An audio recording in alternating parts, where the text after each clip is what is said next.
여러분 뉴트리아 아시죠? 쥐의 일종인데 두더지만큼 큰 외래종입니다.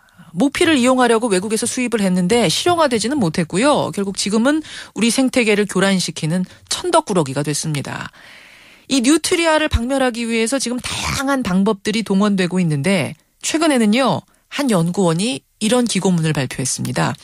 이 뉴트리아를 잡아서 항문을 봉합한 뒤에 다시 풀어주면 쉽게 멸종이 될 거다. 이 기고문이 세상에 알려진 뒤에 지금 갑론을박이 뜨거운데요. 오늘 이 문제 생각해보죠.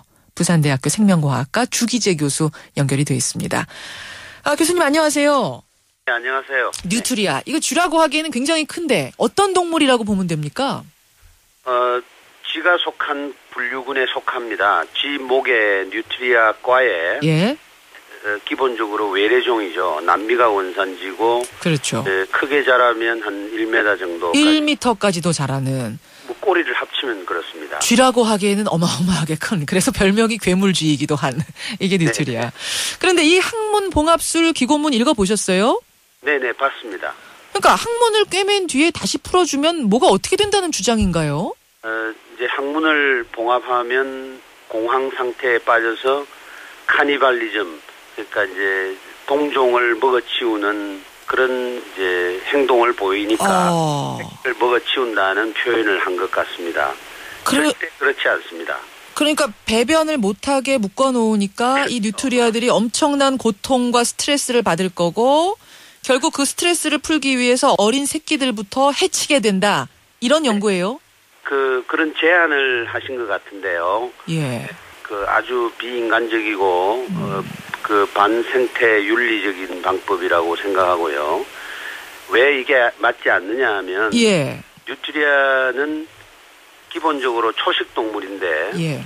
아직도 인터넷이나 언론이나 뭐 일부 전문가들조차도 잡식성인 것처럼 얘기를 하고 있습니다. 아하. 그러나 풀을 먹는 이런 초식 동물이기 때문에 예. 항문을 봉합한다 하더라도 새끼를 먹어치운다든지 이렇게 정폭을 하는 것은 좀 맞지 않습니다. 그렇게 포악스러워지거나 새끼를 먹어치우는 일은 없을 거다 일단. 포악스럽게 바뀌는 부분은 뭐 가능할 수도 있겠죠. 예. 뭐 어떤 동물이든지 당황하면 그렇게 될 수 있지만 기본적인 습성은 초식 동물이다 이렇게 보시면 됩니다. 일단은 비윤리적이고 아무리 말 못하는 동물이라지만 이렇게까지 잔인하게 죽일 수는 없다. 이제 이 말씀을 지금 그렇죠. 핵심적으로 하신 거예요. 네, 우리나라의 그 생태계나 생물을 보는 시각들이 이런 것들이 아주 만연돼 있습니다. 네. 근데 교수님. 네네. 그런데 교수님, 지금은 골프채로 뉴트리아의 머리통을 때려서 잡고 있답니다. 그러면은 그 방법보단 좀 덜 잔인하지 않겠느냐? 뭐 이런 얘기들 하던데요. 그 부분도 옳지 않습니다. 왜 그러냐면 실제로 덫을 놓거나 잡히게 되면 그것을 뭐 안락사를 시켜서 마취를 한 다음에 죽이는 경우도 많은데 유독 잔인한 모습을 이렇게 보여주면서 그렇게 잡는 것처럼 전부 본질을 왜곡하고 있거든요. 실제 우리가 그렇게 잔인하지 않습니다. 그럼 지금은 어떤 식으로 주로 잡고 있나요? 뭐 다양한 방법으로 잡고 있겠습니다만. 네.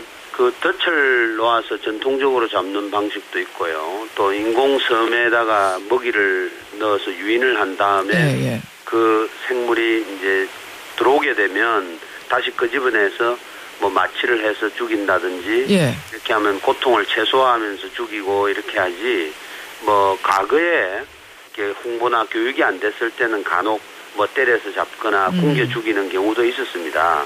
그러나 지금은 상당히 그런 부분은 많이 개선이 돼서 그렇게 하지 않고 있습니다. 그렇게 그러면 잡고 있는데 왜 이게 지금 퇴치가 안 되는 걸까요? 네, 뭐 여러 가지 요인이 있습니다. 작년 초에 저희들이 이걸 이제 전수조사를 해서 어디에 얼마나 있는지를 파악을 하고 나서 환경부에 건의를 했습니다. 70년대 초에 우리나라 쥐잡기처럼 어느 날 어느 시기를 정해서 일사불란하게 잡지 않으면 또 다른 그 확산의 씨앗이 만들어지기 때문에 노력을 해야 되는데 그게 작년하고 올해 많이 개선이 되었습니다만 작년에만 3,000마리 정도를 잡았습니다. 그런데 아직도 예산하고 어떤 그 컨트롤 타워 이 전체를 지휘하는 지휘 체계가 없다 보니까 예전에 쥐잡기 운동 하듯이 그렇게 전국이 나서서 한번 이런 무슨 소탄 작전 같은 걸 해야 된다 이런 말씀이세요. 교수님 말씀을 쭉 들어보니까 일단 이게 생태계를 교란시키고 또 농사 짓는 분들한테 심각한 문제다 보니까 네네. 뭔가 개체 수를 조절하긴 해야 된다는 데는 동의하시는 거네요. 당연히 동의하시죠. 그러니까 그렇게 결국은 그 부분에 있어서 다 동의를 하다 보니까 네네. 이왕 잡는 거면 그럼 이런 식으로 저 학문 봉합해가지고 가서 좀 포악하게 바뀌어서 자기 새끼를 잡아먹는 것까지는 아니더라도 해치고 네네. 이런 방법으로 잡는 것도 괜찮지 않겠느냐 동의하시는 분들도 꽤 있으신 것 같아요. 절대 그렇지 않습니다. 우리나라에 지금 광원도에 뭐 물고기 잡는 축제 또 뭐 몽둥이로 때려잡거나 뭐 어떻게 잡든 잡기만 하면 된다라는 이런 논리들이 예. 굉장히 팽배해 있고요. 생명윤리가 없는 곳이 많습니다. 예. 자기가 원치 않으면 어떤 생물을 죽여도 된다는 논리가 굉장히 팽배해 있기 때문에 우리 국민들은 조금 반성을 좀 해야 될 때가 잡더라도 최소한 인간으로서 윤리는 지켜야 한다. 학문을 봉합해버리면 얼마나 고통을 받게 되는 거죠? 아무리 작은 생물이라지만. 상당히 고통스럽지 않겠어요? 그냥 생각해도. 며칠만 그 배변을 못해도 힘든데 어떻게 살아가겠습니까? 그 고통이라는 거는 1m짜리 쥐가 느끼는 고통이나 사람의 고통이나 비슷할까요? 똑같겠죠. 같은 포유류 동물이니까요. 예, 어제 이 기고문이 발표된 후에 인터넷상에서도 굉장히 많은 찬반 논란이 있었는데요. 우리 들으시는 청취자 여러분은 어떻게 생각하십니까? 교수님 오늘 여기까지 말씀 듣지요. 고맙습니다. 네, 고맙습니다. 부산대학교 생명과학과 주기재 교수였습니다.